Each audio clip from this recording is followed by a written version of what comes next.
Vamos a abrir la palabra, por favor. Lucas 10. Lucas 10, una historia que conocemos muy bien. Lucas 10, vamos a empezar del 30 al 36, por favor. Si ya lo tienes, dice así: respondiendo Jesús dijo: un hombre descendía de Jerusalén a Jericó y cayó en manos de ladrones, los cuales le despojaron, e hiriéndole se fueron, dejándole medio muerto.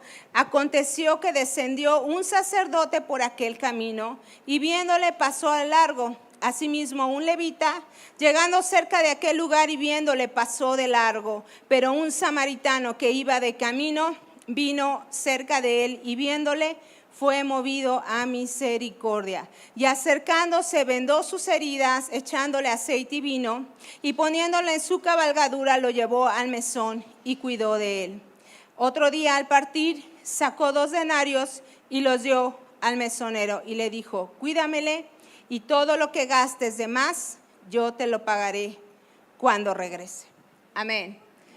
Bueno, pues es la historia del buen samaritano, y nombré hoy, estamos hablando de la segunda milla, la milla de la misericordia, y quedó justo porque vamos a poder practicar hoy la misericordia al final, ¿verdad? Te voy a decir algo que vamos a hacer. Y nos habla aquí el pasaje, la historia bíblica comienza unos versos antes, viene un hombre a Jesús, y venían siempre los fariseos, los doctores de la ley, y cuestionaban a Jesús siempre, y venían y querían intimidarle, y le preguntan a Jesús, en esta historia, unos versos antes: maestro, le pregunta este intérprete de la ley, ¿qué tengo que hacer para heredar la vida eterna? Y le dice Jesús: ¿qué está escrito en la ley? Y aquel persona dice: amarás al Señor tu Dios con todo tu corazón, con toda tu alma, con toda tu mente, con todas tus fuerzas. Y a tu prójimo, dice, como a ti mismo. Y viene este hombre, ¿no? Y le pregunta a Jesús: ¿cómo puedo heredar la vida eterna? Y en nuestro entendimiento humano siempre pensamos que para conseguir algo tenemos que hacer algo, ¿verdad? Que para ganar algo tenemos que hacer algo, y la gracia no es así, ¿verdad? Porque la vida eterna está disponible para nosotros, y la vida eterna está hoy para aquí, para la casa. Porque podemos heredar vida eterna o condenación eterna. Vamos a ser eternos de cualquier forma, hermano, cuando estemos delante del tribunal de Cristo, ¿verdad? O será para vida eterna o será para condenación eterna, pero nuestra alma es eterna. Entonces Jesús le dijo, me encanta Jesús, porque venían y le preguntaban, y Jesús le respondía con otra pregunta siempre a las personas. Y Jesús le responde: ¿qué está escrito en la ley? ¿Qué dice la ley? A ver, dime. Y en otras palabras, Jesús le dice: tú que eres intérprete de la ley, tú a que conoces todo aquello que es el Pentateuco y las normas y las leyes, ¿qué dice la ley, no? Y esta persona sabía perfectamente, como ya lo vimos, que era lo que les decía la ley, y sabía que debía guardarla. Y luego dice el Señor, ¿no? Él conocía, pero ¿qué significa? Le dice el Señor, el mismo intérprete, que ama a tu Dios, pero ama a tu prójimo. ¿Y quién es el prójimo en nuestra vida? El prójimo es aquella persona que está a nuestro lado, aquella persona que está cercana a nosotros, o aquella persona que no conocemos también, pero que de la misma manera que yo me preocupo por mis necesidades, por mis preocupaciones, por comer y demás, yo tengo que tener esa misma actitud delante del prójimo. El prójimo es aquel que se nos presenta en el camino. Y esto conforma la segunda milla. No solo veo por mis necesidades, sino que veo y vuelco mi mirada hacia las necesidades de alguien más, desinteresadamente. Amar al prójimo significa mostrar compasión por alguien sin excepción. Dice Levítico 19:18, no te vengarás ni guardarás rencor a los hijos de tu pueblo, sino amarás a tu prójimo como a ti mismo. Yo, Jehová. Desde la ley venía, ¿no? Arrastrando hacia el Nuevo Testamento que debíamos guardar este mandamiento, ¿no? Pero este hombre, intérprete de la ley, viene ante Jesús porque, ¿sabes? Quería justificarte. Y le pregunta este hombre, ¿y quién es mi prójimo? En el verso 29. ¿Quién es? Y como ya te dije, el prójimo es el más cercano. El prójimo sabía que en su observancia de la ley, él cumplía la ley. Pero dependiendo de quién era el prójimo, iba a ver si iba a guardar ese mandamiento, ¿no? Y el intérprete de la ley, al realizar esta pregunta, busca tal vez excusarse. Quería convencerse a sí mismo que él era justo, que él era bueno, que él hacía todo. O sea, quería mantener una apariencia de que él sí amaba a Dios, pero quién sabe si amaba al prójimo, ¿verdad? Entonces, dice la Biblia en 1 de Juan 4, 20 y 21. Si alguno dice, yo amo a Dios y aborrezco a mi hermano, ¿qué dice? Es mentiroso. Pues el que no ama a su hermano a quien ha visto, ¿cómo puede amar a Dios a quien no ha visto? Y nosotros tenemos este mandamiento de él, el que ama a Dios, ame también a su hermano. O sea, que si decimos que amamos a Dios, pero nos odiamos a nosotros mismos, realmente no amamos a Dios. Y dice una versión, me llamó la atención, somos unos mentirosos. Y otras versiones dice, somos grandes mentirosos. Ay, Señor, ¿verdad? Y no te vengo a hablar aquí de misericordia porque yo sea muy misericordiosa, hermano. Te vengo a hablar de la misericordia porque Dios trata con nosotros siempre. Dios sigue tratando con nuestro corazón y principalmente con el mío. Jesús entonces, al ver que el intérprete de la ley no entendía, o se hacía que no entendía, le cuenta la historia del buen samaritano. Y Jesús le dice que iba un hombre de camino de Jerusalén a Jericó y esos caminos sabían y conocían todos que eran peligrosos, ¿no? Y el samaritano se encuentra con dos personas, como leímos en la historia, con un levita y con un sacerdote. Dos religiosos, dos personas que al igual que él conocían perfectamente la ley, conocían cuál era la observancia de la ley y lo que tenían que hacer y más lo que tenían que hacer con un extranjero, porque el samaritano era un extranjero.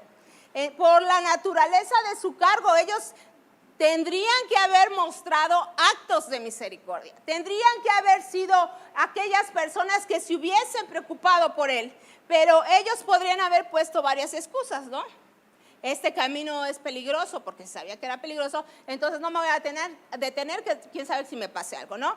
Tengo que llegar al templo temprano, ¿no? Entonces me tengo que ir corriendo y si me pongo a limpiarle las heridas a este enfermo, pues me voy a ensuciar, ¿no?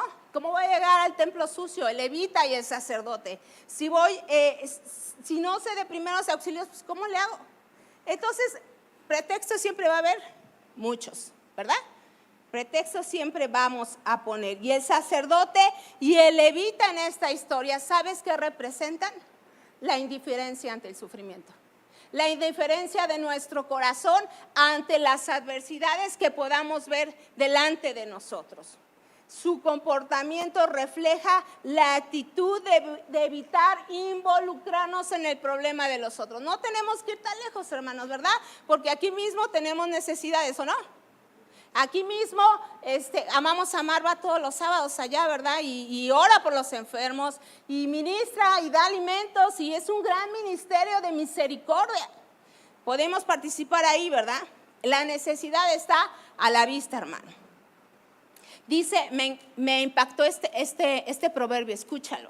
Dice Proverbios 21, 13. El que cierra su oído al clamor del pobre, también él clamará y no será oído. Y yo, ay Dios, me estás hablando, ¿verdad? Me estás hablando. Y me puse a pensar, hermano, híjole, ¿cuánto no he hecho? El sacerdote y el levita conocían, como te dice la ley, sabían lo que implicaba mostrar misericordia y no lo hicieron. Pero dice el verso 33, un samaritano que iba de camino vino cerca de él y viéndole, ¿qué dice? Fue movido a misericordia. Misericordia. Tal vez los que estaban escuchando a Jesús, pues esperaban que Jesús dijera, no, pues el que se paró a ayudar al que estaba en el camino era otro judío, era su hermano. Entonces, si eso hubiera pasado, la historia fuera diferente, ¿verdad? Pero Jesús lo sorprendió diciendo que el hombre que ayudó era un samaritano, era un extranjero, porque el que estaba tirado era, ¿sabes qué? Un judío. Y conocemos en el contexto histórico que los judíos y los samaritanos no se llevaban, porque los judíos consideraban a los samaritanos que eran impuros, que eran la cosita fea, ¿no? Y los samaritanos se sentían pues ofendidos, renegados, porque los samaritanos, los judíos de pura cepa no querían a los samaritanos porque los samaritanos se habían mezclado con extranjeros. Entonces decían, no, pues ahora eres primo hermano, ya no eres mi hermano, ¿no? Y ellos se sentían, ¿sabes qué? Menospreciados. Pero ¿qué hace la actitud de este samaritano que tenía todas las cartas para sentirse menospreciado, para no ayudar? Él era considerado un enemigo de los judíos, pero sin embargo muestra compasión y misericordia a este hombre. Y dice, y viéndole fue movido a misericordia. La misericordia es la bondad, la compasión, la gracia, un amor, ¿sabes qué? Incondicional. Un amor que se sacrifica. Ese es el amor al prójimo. Dios en su misericordia y en su amor no nos castigó de inmediato, ¿verdad, hermano? Dice la Biblia que sino que Él es paciente con nosotros, a fin de dar tiempo a que nos arrepintamos. Esa es la misericordia grande de nuestro Dios. Dios es paciente cuando pecamos. Dios es paciente cuando no obedecemos. Dios nos muestra su gracia. Por eso envía a Jesús y sabe, Él es paciente para mostrarnos misericordia y ¿sabes qué? Para que nos arrepintamos siempre. En lugar de seguir su camino, ¿sabes qué? El samaritano lo amó sacrificialmente. No esperó que le pidiera ayuda, sino que él hizo algo. ¿Y qué fue lo que hizo? Dice el verso 34. Vendó sus heridas, le echó aceite y vino, y poniéndolo que en su cabalgadura, ¿dónde lo llevó? Al mesón, y cuidó de él. El samaritano, ¿sabes qué dio de su tiempo? De sus recursos, de su esfuerzo, de todo lo que él podía haberse negado a hacer, él libremente lo dio. Lo que Jesús pretende enfocar es que el samaritano no hizo lo mínimo. El samaritano fue más allá de sus fuerzas. Eso es la milla extra, hermano. Ir más allá de nuestras fuerzas. El samaritano estaba haciendo un sacrificio extraordinario, más allá de sus fuerzas. ¿Y qué sería de nosotros, hermano? Si nosotros fuéramos la esposa extraordinaria, el esposo extraordinario, el creyente extraordinario, aquellos que van por la segunda milla más allá de su fuerza, pero por algo, por un amor, por una pasión, por una misericordia, ¿sabes qué? Voluntaria, de corazón, de amor, de gracia. ¿Y qué hizo más el samaritano? Sacó 2 denarios, ¿no? Y se lo entregó al mesonero y le dijo, ten esto, que significaba el salario que alcanzaría para 2 o 3 semanas de aquello que necesitara este hombre. Hoy, de muchas maneras, el samaritano se muestra como Jesús, hermano, como nuestro amado Jesús en la milla extra. El samaritano llegó después de que otros fallaron, sin satisfacer la necesidad. El samaritano llegó antes de que fuera demasiado tarde. El samaritano llegó con todo lo necesario para cubrirle, para sanarlo. Llegó directamente a la necesidad. El samaritano brindó atención, proporcionó no solo para ese momento, sino que dejó dinero para lo que se ofreciera. Qué amor tan sacrificial de este hombre, pero qué amor tan grande el de Jesús. Jesús llegó y vendó nuestras heridas, hermana. Jesús llegó y nos puso aceite, nos cubrió con su vino. Jesús llegó y se sacrificó por nosotros. El samaritano representa como si fuera Jesús. Y le dice en el verso 36, ¿quién pues de estos tres te parece que fue el prójimo del que cayó en manos de los ladrones? Le dice al intérprete de la ley Jesús. Y él le contesta en el verso 37, el que usó misericordia con él. Entonces Jesús le dijo, ve y haz tú lo mismo. ¿Sabes qué? Esta frase en este capítulo se la dice 2 veces al hombre. Ve y hazlo tú mismo. ¿Sabes? Porque el intérprete de la ley tenía la ley ¿dónde? En sus pensamientos, pero no la tenía clavada en el corazón. Y Jesús nos está diciendo, oye hermano, ve y haz lo mismo, María. Ve y haz lo mismo con el prójimo. O sea que el intérprete ya no podía justificarse, ¿verdad? Ni siquiera quiso decir el samaritano. Tuvo razón. Dijo, el que hizo misericordia. Porque ¿cómo iba a decir que el samaritano? Si eran enemigos, ¿verdad? Orgulloso. O sea que ya no podía sacrificarse. Pensó tal vez, debo amar a mi prójimo, y mi prójimo es aquel que puede ser mi enemigo, ¿no?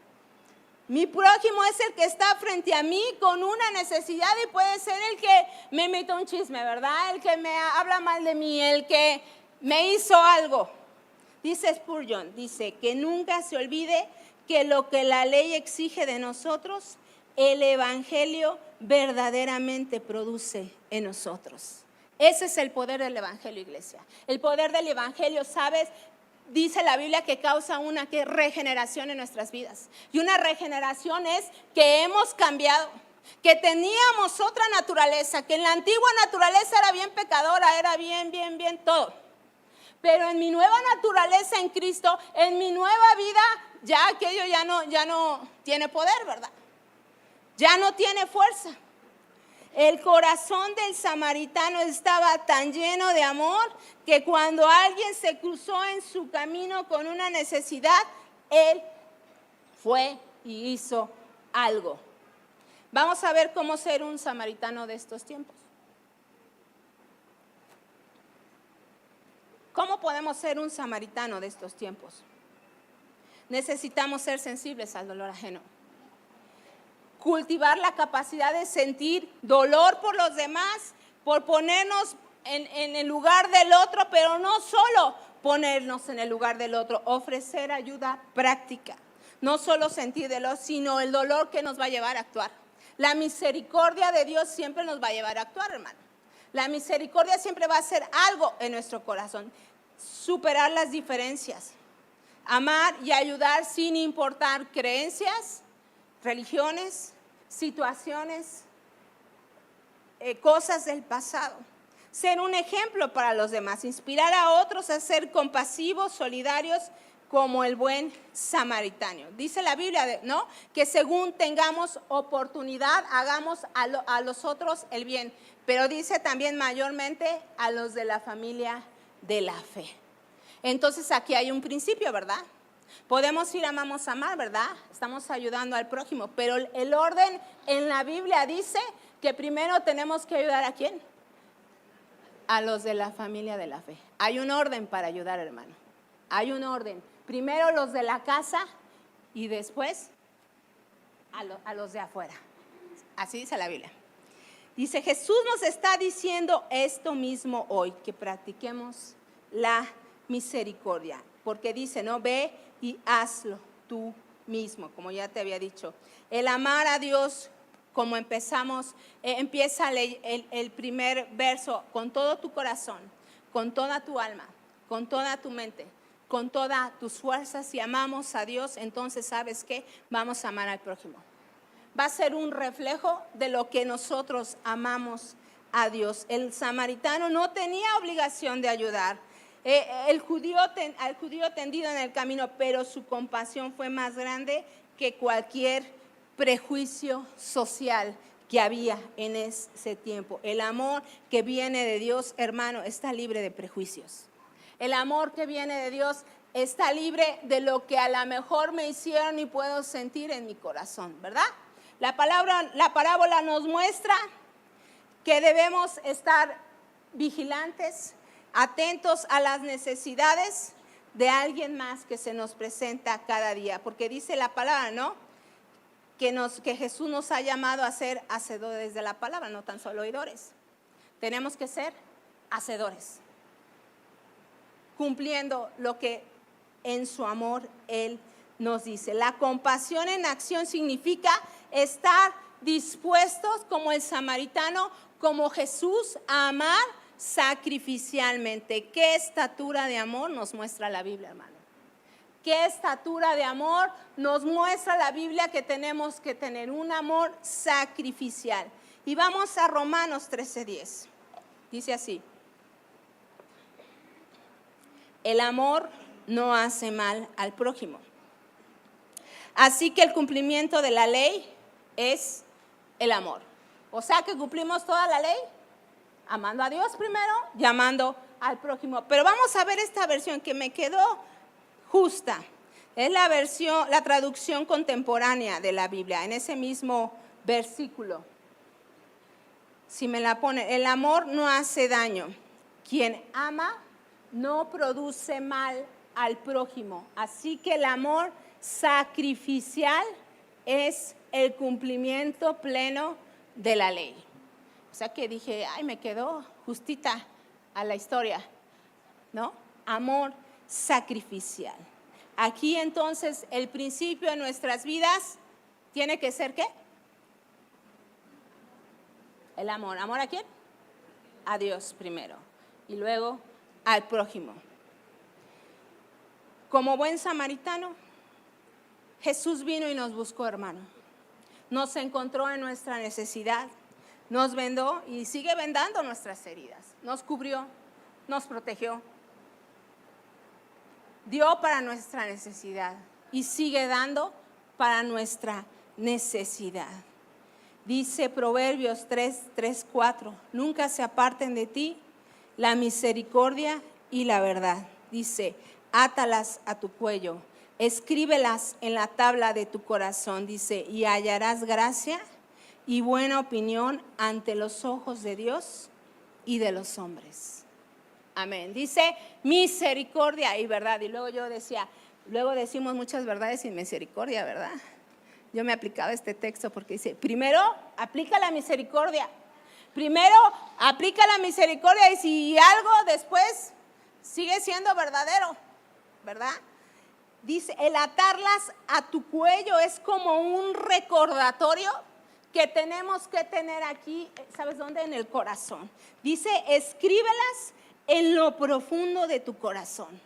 Verdades de Dios, átalas a tu cuello. Misericordia y verdad, átalas a tu cuello. Escríbelas en lo profundo de tu corazón. ¿Sabes? Porque dice que hallarás gracia.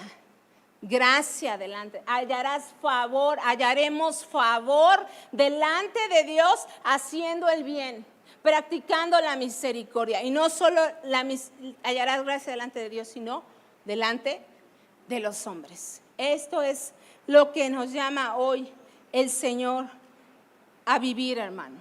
Vivir el Evangelio, vivir el poder del Evangelio. No solo oírlo, sino practicarlo. En la iglesia hay muchas áreas, ¿no? Donde podemos nosotros servir, amar, practicar. Y antes de subirme acá, me dijo el hermano Martín que el pastor dejó una instrucción. Y la instrucción es la siguiente. Vamos a levantar una ofrenda extra. Vamos a aplicar la misericordia porque la iglesia de San Luis tiene muchas necesidades. Y están teniendo necesidades en la casa, ¿verdad? Y nosotros tenemos un templo hermoso que Dios nos ha bendecido, pero las iglesias cuando comienzan, la obra también comienza. Entonces, vamos a practicar ¿qué? La misericordia hoy. Por favor, hermano, van a pasar y si tú tienes en tu corazón vivir lo que hoy vimos, pasa, por favor.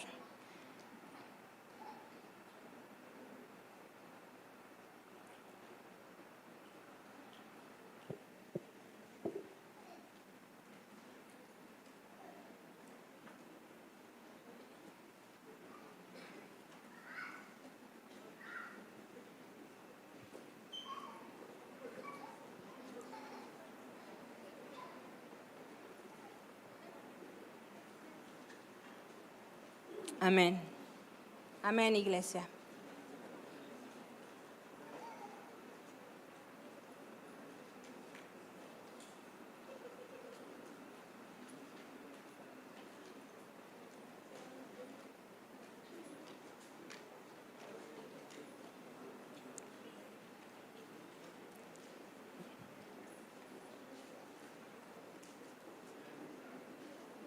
Amén, iglesia, gracias por tu generosidad.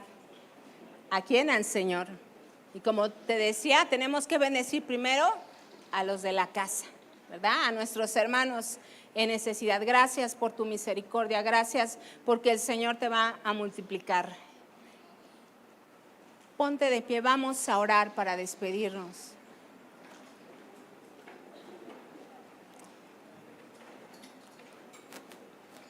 Padre bueno, Padre de misericordias, Padre de gracia y de verdad, Señor. Gracias, Señor, porque nos enseñas todos los días, Señor, aún en las pequeñas cosas, Señor, aún en las grandes cosas. Gracias porque podemos hoy practicar la misericordia, Señor. Podemos practicar todo lo bueno que has sido en nuestro corazón, Señor. Has sido, Padre, porque nos amaste primero, Jesús.